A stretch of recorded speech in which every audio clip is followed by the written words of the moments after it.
This chapter will be the last one addressing the Passion of Christ, closing the cycle of apocryphal texts on the subject.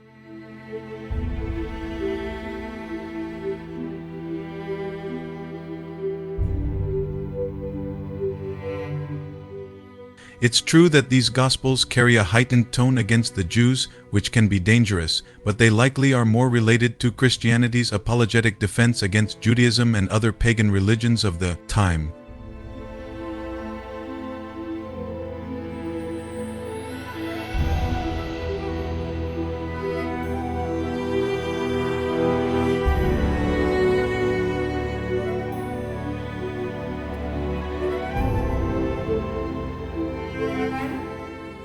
The authorship of Joseph of Arimathea is highly improbable, considering the consensus that this is a late gospel written more than 400 years after the crucifixion.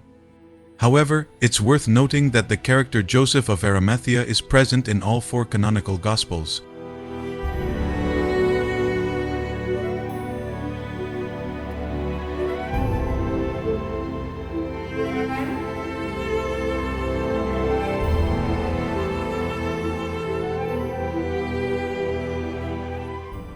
This gospel was written in Greek, and until now it's not possible to determine its composition date, although it is suggested that it might be roughly contemporary with the report of Pilate, that is, between the 4th and 5th centuries. The oldest available manuscript is dated from the 12th century.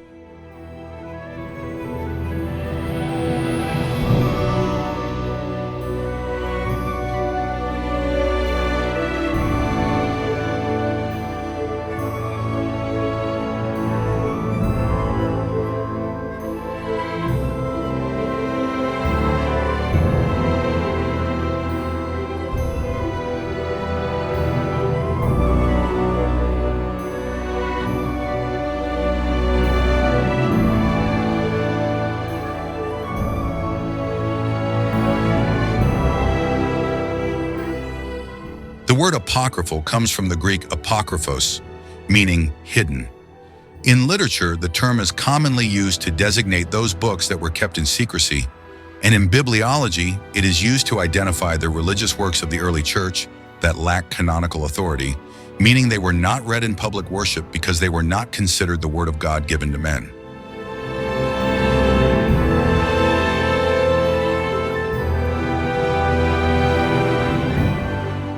It's worth noting that the term apocryphal should not be considered pejorative, as its content may contain truths, whether theological or historical.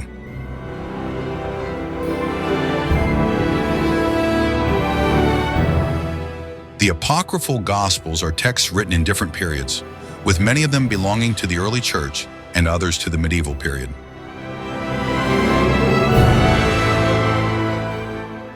This series will only present comments, curiosities, and references about these texts, serving as a guide to introduce the themes and to arouse interest in delving deeper into the history of salvation.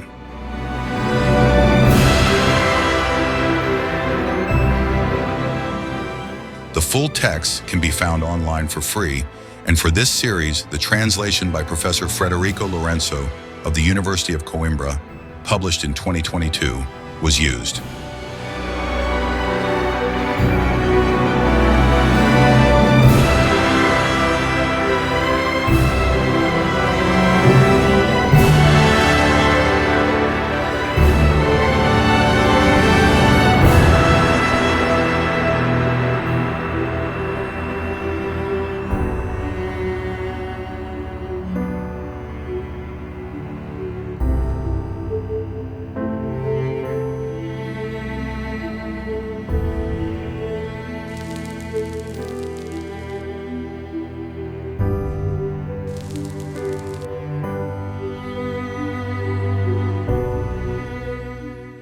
Narrative of Joseph of Arimathea.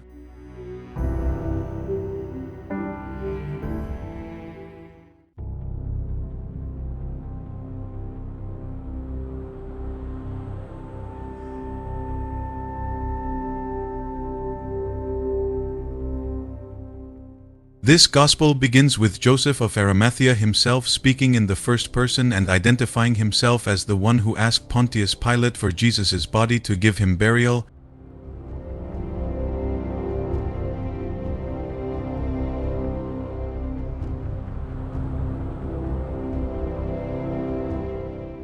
He then criticizes the Jewish people for their disobedience to God, laying the entirety of the blame for Christ's condemnation and death on them. Continuing with the narrative, Joseph begins to recount that 7 days before the Passion of Christ, 2 robbers from Jericho were sent to the governor Pilate. The first, Gestas, brutally killed some travelers. The Gospel describes, with certain gruesome details common in ancient historical books, Gestas' acts with this caravan, adding that he never knew God and was always a violent man.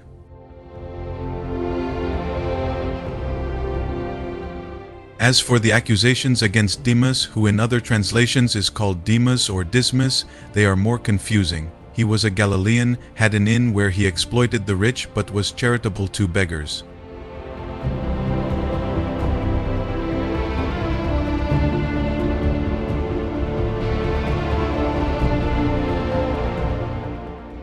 Joseph says he tried to rob the Jewish crowd, stripped Caiaphas' daughter, who was a priestess in the sanctuary, and removed the so-called mystical deposit of Solomon from the same sanctuary.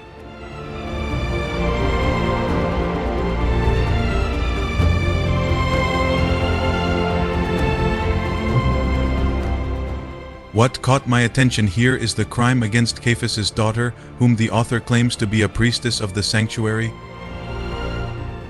I remember Anna, the prophetess mentioned in Luke chapter 2, but I was curious about the term priestess in the context of a Hebrew sanctuary. Some commentators indicate a colossal ignorance on the part of the author regarding the Jewish customs of the time in this gospel.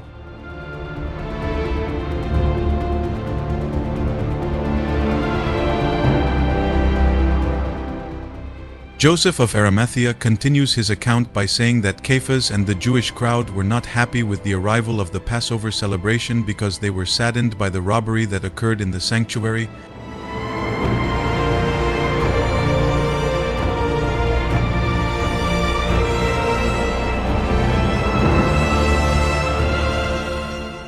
So they call Caiaphas' nephew, named Judas Iscariot.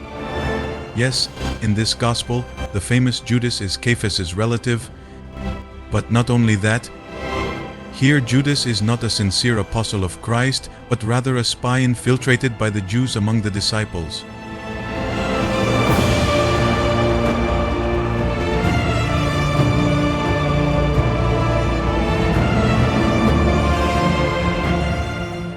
Judas suggests to the Jews that he could accuse Jesus of stealing the relic, at which point Nicodemus intervenes in the conversation and says they shouldn't do that because he had the keys to the sanctuary and was described here as true and knew the accusation was false.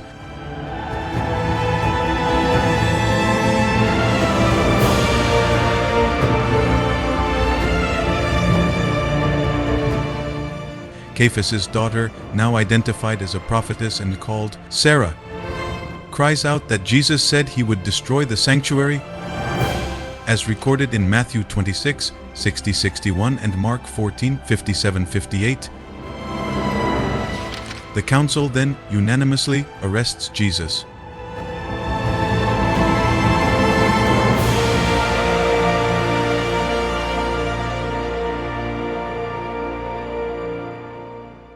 The next day, described here as the 4th day of the week, Jesus is taken to Caiaphas' courtyard.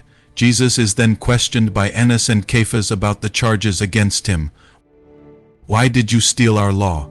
Why did you preach against the promises of Moses and the prophets? Why do you want to destroy Solomon's temple overnight? And Jesus says nothing.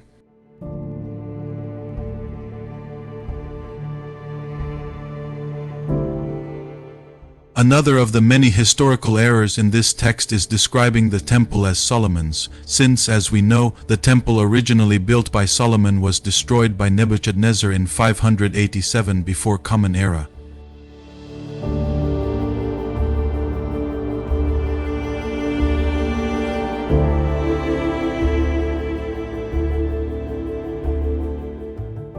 After this 4th day, the people begin to seek Caiaphas' daughter to kill her, as they held her responsible for the disappearance of the relic.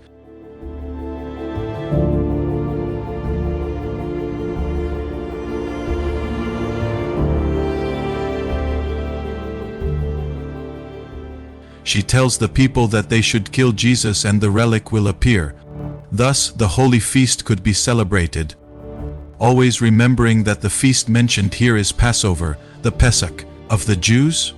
Annas and Caiaphas then call Judas and pay him enough money to give false testimony that Jesus had stolen the relic, and thus Caiaphas's daughter would go unpunished. Judas agrees, on the condition that the people do not know that he was instructed in this way by the priests. Jesus is then released.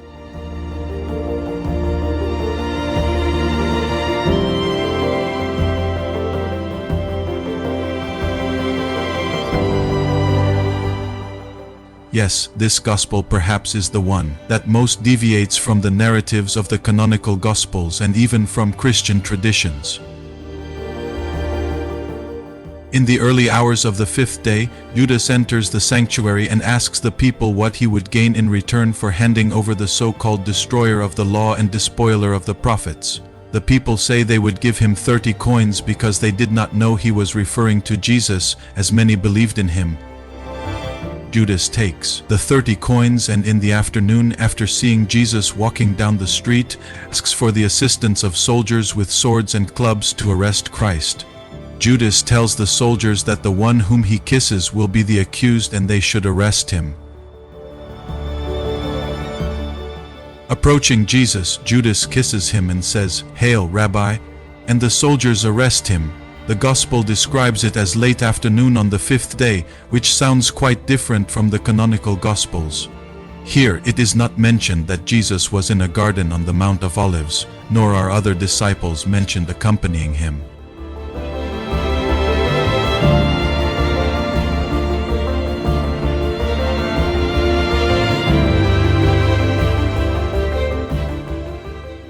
Joseph of Arimathea continues his narrative, stating that the Jews now referring to them in the third person, as if he no longer identifies himself as Jewish, subjected Jesus to an unfair interrogation, and Jesus remained silent. Joseph adds that he and Nicodemus, fearful, did not participate in the interrogation.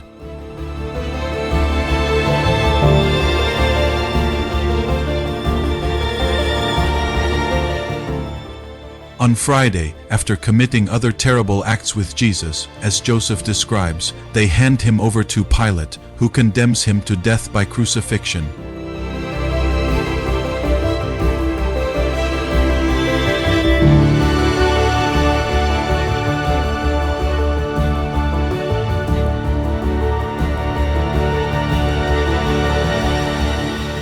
And Jesus is crucified with the two criminals, Dismas on the right and Gestas on the left.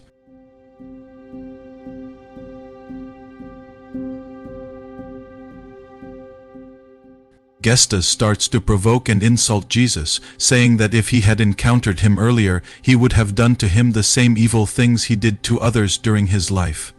After all, he saw that Jesus had no power even to save himself and was suffering just like him.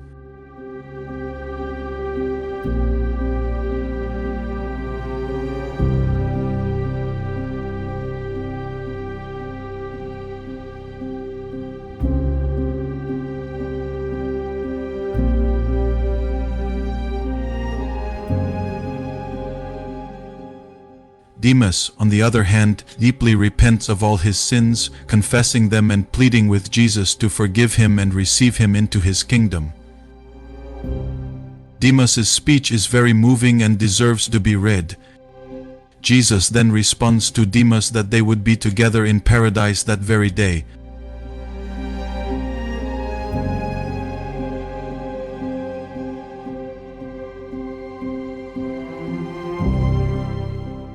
But no, Jesus' response does not end here, which is unlike the canonical Luke 23:43, but continues.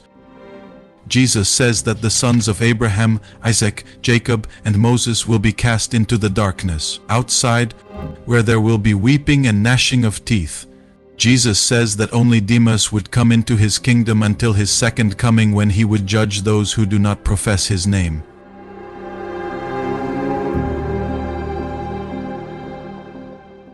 Here, once again, the separation of Judaism and Christianity is very clear, as Jesus refers to the Jews when he says sons of Abraham, Isaac, Jacob, and Moses. Also curious is the description Jesus gives of those who do not enter his kingdom. He does not speak of a hell whose image has been constructed by popular imagination through the centuries, but speaks of a place outside and dark where there is weeping and gnashing of teeth, as in the canonical Matthew chapter 8 verses 11 and 12. Jesus continues his discourse, saying that he came into the world to save Adam, the first to inhabit paradise and who was expelled from there, apparently associating God's paradise, heaven, with Eden.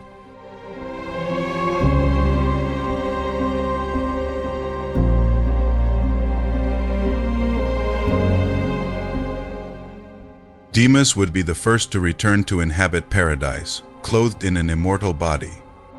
Jesus then gives up his spirit, here described in detail. At the 9th hour of Friday, the earth became dark, there were earthquakes, and the sanctuary and the pinnacle of the temple fell.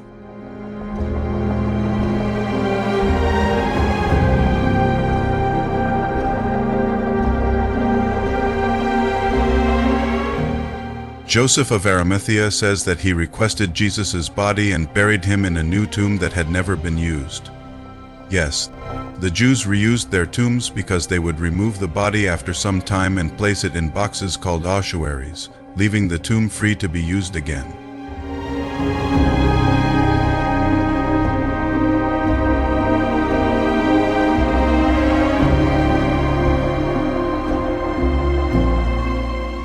Joseph also says that no body was found for the thief on the right, Dismas, and about the thief on the left, Gestas. His body had the appearance of a serpent.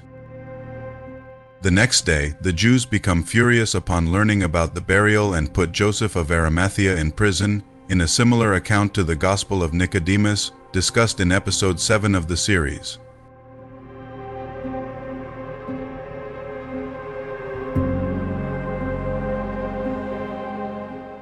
At the 5th hour of the night, Jesus appears to Joseph in prison, accompanied by Dismas, and the prison is engulfed in a strong light and lifted by its four corners, the place being destroyed. Joseph finds himself walking towards Galilee with Jesus and Dismas, who carries a letter in his hand, addressed to Jesus. Jesus sits down and reads the letter, which says that the guardians of paradise marveled at seeing divine salvation materialized in Dismas's body. This is summarized because the letter has a very poetic writing that, like this entire gospel, deserves to be read.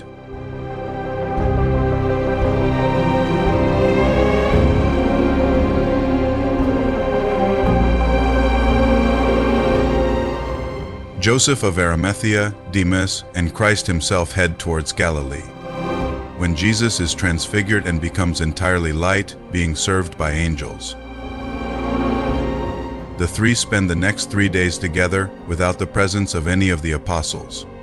In the midst of the feast of unleavened bread, John appears, who does not recognize the thief. Jesus then tells him that he is the same one who was crucified with him and who has now become an heir to paradise.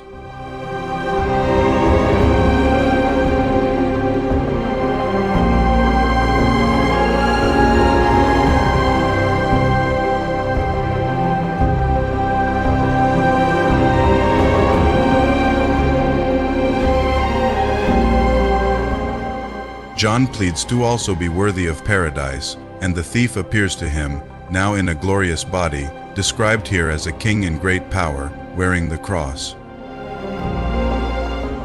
And the voice of a multitude resounded, saying, "You have come to the place of paradise prepared for you. We were commissioned by him who sent you to serve you until the great day." When the voice finishes speaking, Joseph and the thief become invisible, and Joseph finds himself in his home, no longer seeing Jesus. Joseph of Arimathea then concludes his gospel by saying that he wrote these things he saw so that everyone would believe in the crucified Jesus Christ and would no longer serve the law of Moses, and that they may thus be heirs of eternal life. And he concludes by saying that to Christ belongs glory, power, praise, and greatness forever and ever.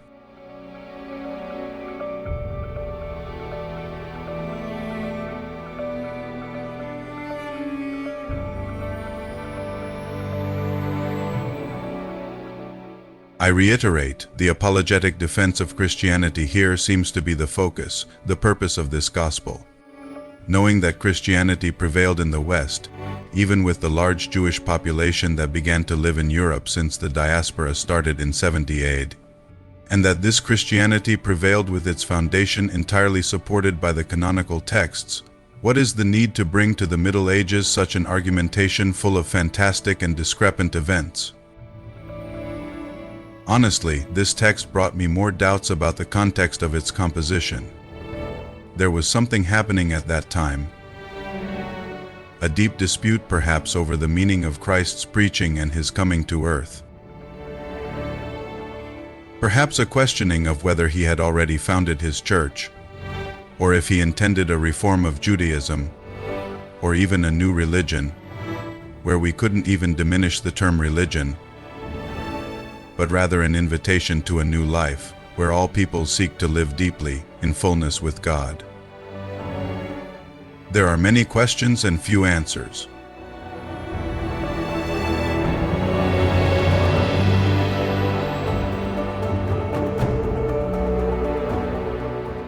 What do you think? You can share your opinion in the comments. We will also leave a link for you to read this gospel, which is quite short in its entirety. Thank you for watching until here, in what is the last chapter of this cycle of apocryphal texts about the Passion of Christ. The next chapters will be about other apocryphal books of Gnostic content and about the sayings of Jesus.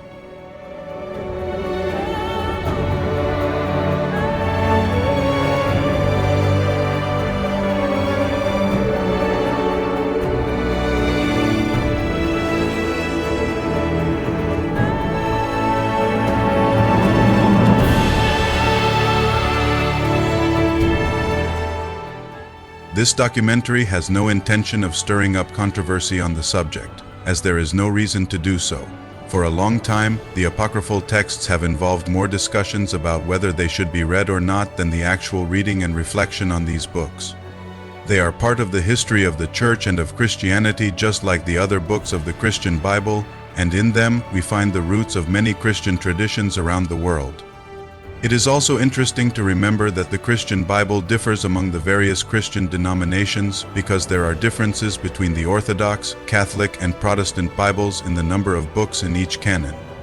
To comprehend and reflect on the apocryphal texts, one must undertake the same exercise as when studying the Bible and any other historical writings. Understand the time, place, culture, language, in short, the historical context. There are things that were common 100 years ago that would be unacceptable today, so it's conceivable that discussing matters written 2,000 years ago would provoke an even stronger reaction. This isn't exclusive to the Bible or religion but is inherent in history.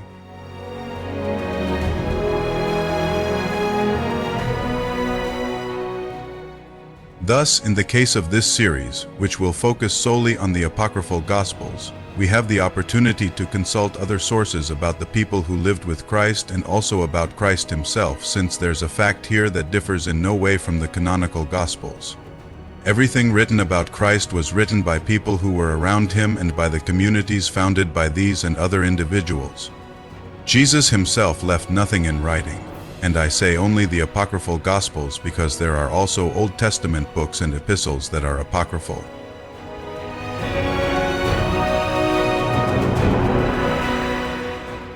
The curiosity about the facts of Christ's life and the origins of religion and Christian traditions is present in the various groups of our society.